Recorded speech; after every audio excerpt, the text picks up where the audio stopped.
Hello hi friend, आपका स्वागत है आपके अपने यूट्यूब चैनल यूपी वट्टा पर में। यदि आपको मेरे चैनल की वीडियो पसंद आए तो चैनल को सब्सक्राइब करके वीडियो को लाइक कर दीजिएगा। देखिए, आज मैं कक्षा 12 के जो भी एक एक नंबर के क्वेश्चन आते हैं रचना से, सबको मैं क्लियर कराने आया हूँ। यहाँ से 5 नंबर के आ ही जाते हैं एग्ज़ाम में। तो चलिए शुरू करते हैं। वीडियो को लाइक और सब्सक्राइब करके दोस्तों के साथ शेयर भी कर दीजिए। तो देखिए, अल्लाह खंड का दूसरा नाम क्या है? तो परमाल मासो है। ठीक, जो एग्जाम में पूछे गए एकदम मैं एग्जाम ओरिएंटेड लाया हूँ। तो आप मेरे चैनल को सब्सक्राइब लाइक करके जुड़िए, आपकी रचना तैयारी बढ़िया होगी। ठीक ना। फिर पूछा है आदिकाल की रचना नहीं है, तो कौन सी नहीं है? शेखावती नहीं है। दोआकोस की रचना है, तो कौन सी है? सरापा है। रामचंद्र शुक्ल ने जिस युग को वीर गाथा काल का उस काल को आदिकाल कहा है किसने? तो हजारी प्रसाद द्विवेदी ने। ठीक, फिर इसके बाद 2014 में देखिए अभी पूछा गया है अमीर खुसरो। ठीक ना, अमीर खुसरो कवि हैं, आदिकाल के कवि हैं। पूछा है कौन सी रचना वीर गाथात्मक नहीं है? तो ये विद्यापति पदावली आदिकाल के रचनाकार हैं नरपति नाथ। और फिर हमसे पूछ लिया है अगला, जायसी का पद्मावत किस भाषा में लिखा गया है? तो लिखा गया है हमारा अवधी भाषा में। अगला हमसे पूछा है हिंदी साहित्य के हजारों कवियों, हजार वर्षों में कबीर जैसा व्यक्तित्व तो कोई एक लेखक नहीं उत्पन्न हुआ। यह कथन किसका है? हजारी प्रसाद द्विवेदी का। ज्ञानश्रेय शाखा के प्रतिनिधि कवि हैं कबीरदास। फिर अगला देखिए क्वेश्चन है 14वां। तो इसमें देखिए देखिए दिया है भाषा पर कबीर का जबरदस्त अधिकार है, वे वाणी के डिक्टेटर थे। प्रस्तुत कथन को निम्नलिखित लेखकों में से किसने कहा था? हजारी प्रसाद द्विवेदी ने। फिर इसके बाद अगला हमसे पूछा है कि कौन सा कवि ज्ञानाश्रय शाखा संबंधित नहीं है? संत काव्यधारा के कवि नहीं है, तो है कुतुबन व जायसी। फिर अगला देखिए हमसे पूछा है ज्ञानाश्रय काव्यधारा कवि नहीं है, तो नंददास नहीं है। फिर हमसे अगला पूछा है 17वां, कौन सा कवि प्रेमाश्रयी शाखा संबंधित नहीं है? तो चंद्रवरदाई है। फिर उसके बाद हमसे पूछ लिया 18वां, भक्ति काल की प्रेमाश्रयी शाखा के कवि हैं, तो मंदन है। ठीक, फिर उसके बाद अगला हमसे पूछा है, थोड़ा वीडियो रुक जाइए। देखिए अगला हमसे पूछा है निम्नलिखित में से भक्ति काल की कृति है पार्वती मंगल।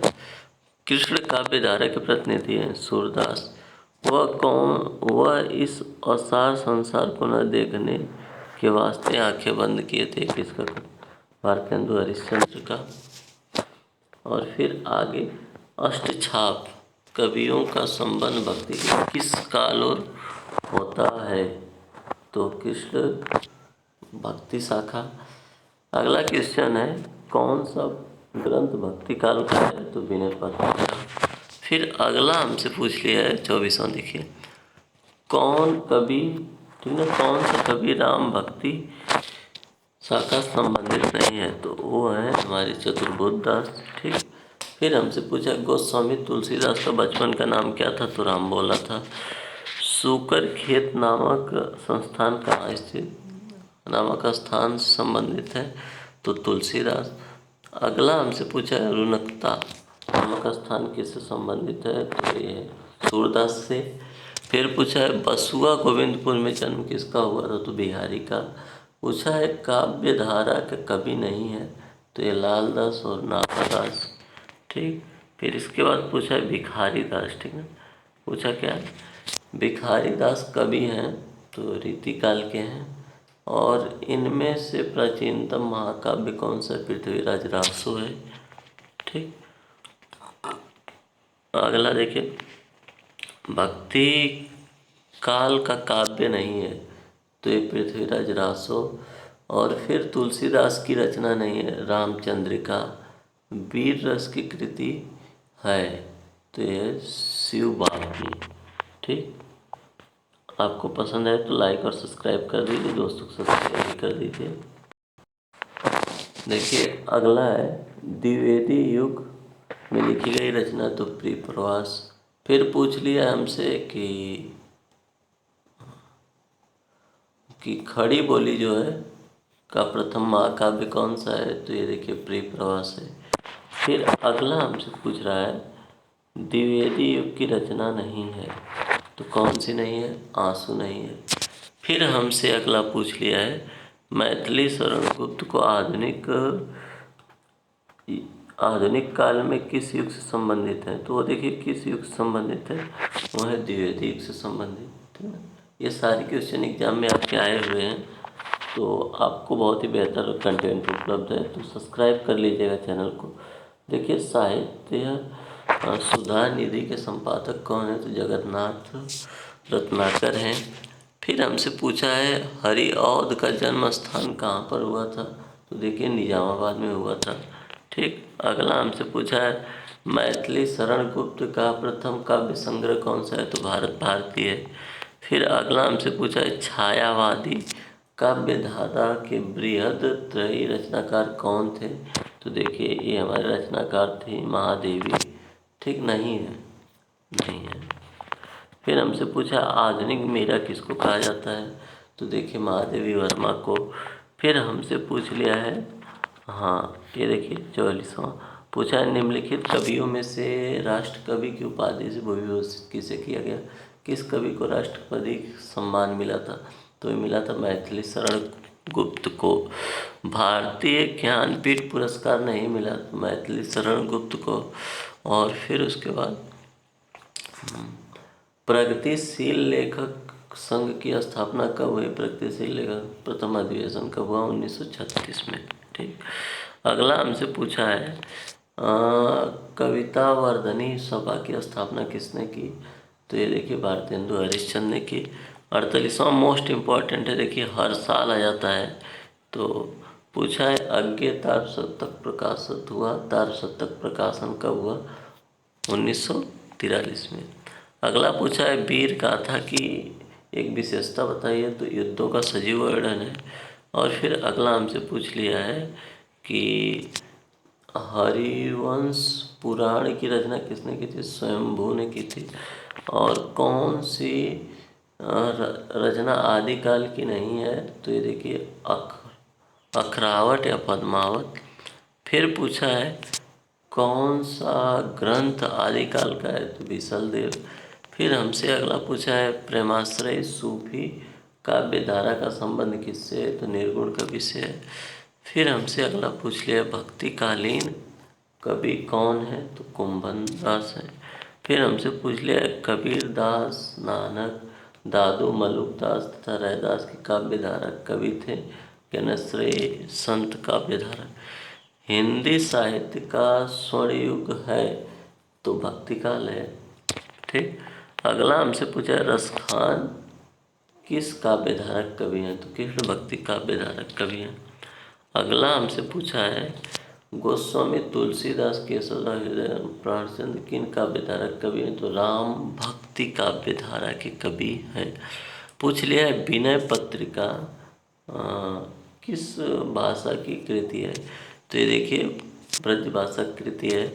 फिर हमसे पूछ लिया तुलसीदास ने रामचरितमानस की रचना की थी, अवधि में की थी। ठीक, फिर हमसे पूछा है रीतिकाल का दूसरा नाम क्या है, श्रृंगार। और फिर हमसे पूछा है रीतिकाल को श्रृंगार काल का नाम दिया जाता है, आचार्य विश्वनाथ प्रसाद मिश्र। फिर हमसे पूछ लिया है अगला, देखिए ये बहुत ही बार पूछा गया है, तो इसमें एक ही मैं पढ़ दे रहा हूँ, एक ही इस तरह का आता है। तो निम्नलिखित में से रीतिबद्ध तथा रीतिमुक्त कवियों का चुनाव कीजिए। ठीक, तो ये सब रीतिबद्ध काव्यधारक कवि या रीतिकालीन कवि, रीतिमुक्त काव्यधारक कवि, निम्नलिखित में से रीतिकालीन कवि कौन सा है, इस तरह का क्या है, तो आपको मानना पड़ेगा पोधा ठाकुर। ठीक,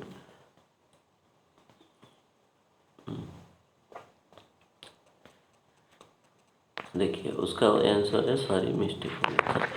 देखिए रीतिबद्ध कवि जो होंगे वो सब होंगे ये तीनों, ठीक। हाँ, और उसमें जो नहीं होंगे वो कौन होंगे, ये देखिए ये रीतिबद्ध कवि हैं चार, ठीक। हाँ, तो बोधास ठाकुर ही होगा घवाला।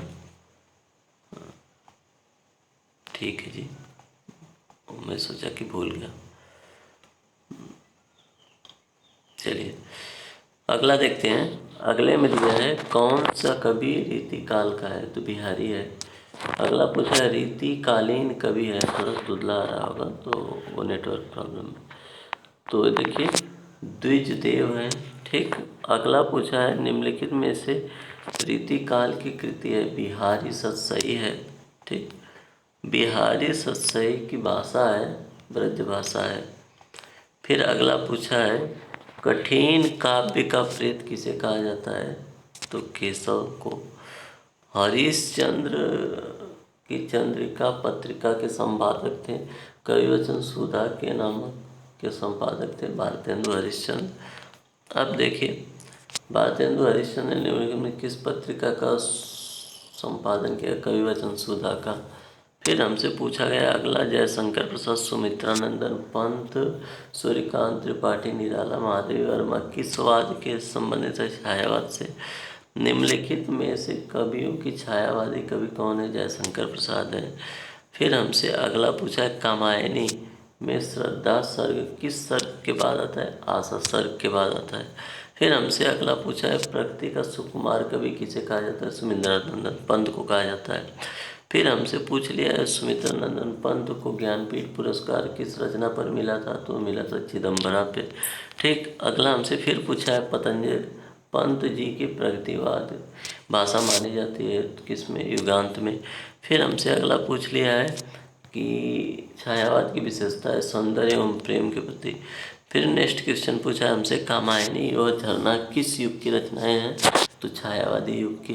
फिर हमसे पूछ लिया है कामायनी में कितने सर्कों की संख्या है, तो देखिए सर्कों की संख्या कामायनी में जो है वो है 15, ठीक। उसके बाद ये भी मोस्ट इम्पोर्टेंट था। देखिए फिर अगला हमसे पूछा है हाँ, प्रसाद की काव्य की प्रकृति एवं निवृत्ति किसमें है, कामायनी में है। तोड़ती पत्थर किसकी रचना है, सूर्यकांत त्रिपाठी निराला की है। नई कविता के कवि हैं तो नरेंद्र शर्मा है। फिर अगला पूछा है प्रयोगवादी काव्य धारा के जनक थे, अक्के थे, ठीक। अगला हमसे पूछ लिया है निम्नलिखित में से प्रयोगवादी कवि कौन है, तो वो हैं हमारे गजानन माधव मुक्ति और भवानी प्रसाद, ये दोनों हैं, ठीक। अरे महादेवी वर्मा भी हैं, तीनों लोग हैं। और फिर हमसे पूछा है अगला देखिए, पूछा है निम्नलिखित में से प्रगतिवादी कवि नहीं है, तो भवानी प्रसाद मिश्र। फिर निम्नलिखित में से कौन कवि प्रगतिवादी नहीं है, तो केदारनाथ सिंह, ठीक। अगला हमसे पूछा है कि प्रयोग सभी कालों के कवियों का इस तरह डॉट करके फिर किसी दिशा में प्रयोग करके प्रकृति स्वाभाविक होता है, तो यह वक्त निम्नलिखित किसका था, तो ये यज्ञ का था, ठीक। प्रयोगवादी काव्य धारक प्रतिनिधि कौन थे, तब भी वही यज्ञ ही सही होगा, ठीक। और फिर कह रहा है कौन सी रचना भारतेंदु हरिश्चंद्र द्वारा लिखी गई, प्रेम माधुरी, ठीक। अगला हमसे पूछा है पंत द्वारा उस ग्रंथ का नाम लिखिए जिसमें उनकी संस्कृति एवं दार्शनिक विचारों को व्यक्त करते हैं, लोकायतन, ठीक। अगला पूछा है ब्राह्म भक्ति शाखा संबंधित है, कृष्ण भक्ति शाखा संबंधित नहीं है, तो नाभादास। इस तरह करके चार ऑप्शन आएंगे। अगला देखिए पूछा है निम्नलिखित में से प्रगतिवाद की कौन सी समयावधि मान्य है, तो 1936 से 1943। तार शतक से संबंधित है, तो ये रामविलास शर्मा हैं। फिर अगला पूछ लिया है विद्यापति के पदों को किन्हीं पुट कीजिए, तो ये भक्ति का, ठीक। सूरदास, फिर अगला पूछ लिया सूरदास के वर्ण विषय का आधार है, तो श्रीमद् भगवद गीता है। फिर अगला पूछ लिया है, निम्नलिखित में से सही सुमेलित कीजिए। रश्मि रथिक क्या होगा? खंड काव्य होगा। फिर अगला पूछ लिया है हमसे, कौन सी कृति महाकाव्य नहीं है? तो यामा। ठीक। अगला हमसे पूछ लिया है, रीतिकाल का काव्य है? तो यह है रामचंद्रिका। अगला हमसे पूछ लिया है, कौन सी भूषण की रचना नहीं है? तो रामचंद्रिका। अगला हमसे पूछ लिया है ये 100वां वाला, तो 100 हो गया, तो लाइक और सब्सक्राइब करके वीडियो का बेल आइकन दबा दीजिए। पूछा है हमसे कि कौन सा कवि राम भक्ति काल से संबंधित नहीं है? तो देखिए वो है हमारे नाभादास जी, नंददास जी। अगला हमसे पूछा है, कबीर के दोहे क्या नाम जाना जाता है? साखी। फिर अगला है, नवधा भक्ति किस प्रकार की है? कितने प्रकार की? 9 प्रकार की है। साकेत की नायिका है? तो उर्मिला है। ठीक। भारत भारती की रचना की विधा एक काव्य है। ठीक। रामधारी सिंह दिनकर को ज्ञानपीठ पुरस्कार मिला, तो कब मिला? वो किस पे मिला? उर्वशी पर। फिर इसके बाद दूसरा सप्तक के कवि हैं? तो भवानी मिश्र हैं। तीसरा सप्तक के प्रकाशन के कौन है? तो ये 1959 में हुआ था। ठीक। कब हुआ था ये पूछा है। फिर हमसे पूछा है, निम्नलिखित में से काव्य के पर निर्भीत ज्ञानपीठ भारतीय पुरस्कार नहीं मिला? तो ये प्रिय प्रवास को नहीं मिला। फिर पूछा है, अयोध्या उपाध्याय हरिऔध सिंह युग के कवि हैं? तो द्विवेदी युग के कवि हैं। फिर हमसे अगला पूछा है, नई कविता का आरंभ हुआ कब हुआ था? तो देखिए ये नई कविता का आरंभ हुआ था 1954 में। फिर हमसे पूछा है, कौन सी रचना धर्मवीर भारती की है? तो अंधा युग है। फिर अगला हमसे पूछ लिया, नौका विहार कविता अवतरित है किसमें है? गुंजन में है। फिर इसके बाद पूछा है, कबीर के गुरु का नाम था? तो ये नाम था रामानंद। और फिर हमसे आखिरी क्वेश्चन पूछा है, देखिए चंद्र बरदाई की रचना है पृथ्वीराज शो। तो यदि आपको मेरे चैनल की वीडियो पसंद आए तो लाइक और सब्सक्राइब करके दोस्तों के साथ शेयर कीजिए। और साथ ही साथ नीचे हमारा ग्रुप भी है व्हाट्सएप में, टेलीग्राम, जहाँ से आप इसका PDF पा सकते हैं। ठीक।